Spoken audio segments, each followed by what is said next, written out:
Some words eventually came out, but they made no sense. The doctors thought the dehydration caused him brain damage. Andrea and Haley were waiting, but Nathan wasn't with them.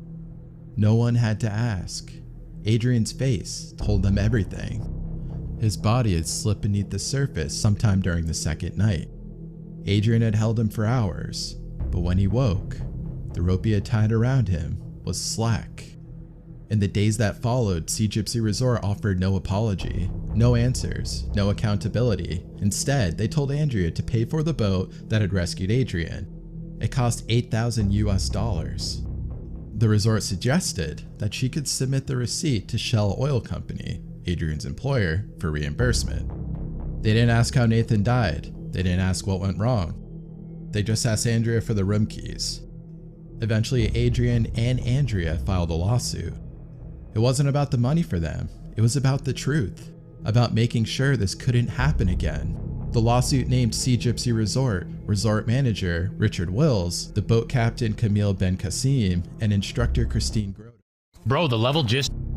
It accused them of gross negligence, failure to provide proper equipment, and ignoring multiple critical safety protocols. Sea Gypsy denied everything. They said Christine wasn't their employee, just a contractor.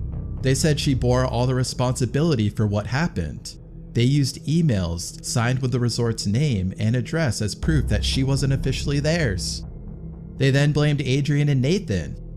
They said diving was an extreme sport and that Adrian had signed a waiver, that Nathan was too inexperienced for the course, that neither of them brought their own safety whistles or gear.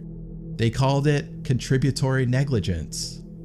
As if Adrian, the man who kept his son alive for 48 hours in the open sea, was the one at fault. They also defended the boat captain. He'd been hired to work there a week before. He had no diving experience. He didn't speak English. He didn't know how to use GPS. He was later found to have substances in his system during the trip. But the Sea Gypsy insisted they had done nothing wrong. They said the captain tried to follow the bubbles and that he searched for as long as he could.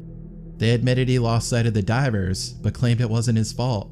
Malaysian authorities fined the resort about $1,000 for not having enough crew on the boat.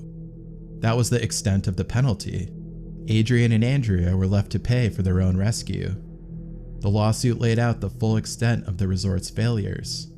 No safety whistles, no working surface markers, no GPS, no dive logs, no functioning radios, no emergency backup plan, no basic accountability. The kind of negligence you'd expect in a disaster movie, not from a certified PADI resort.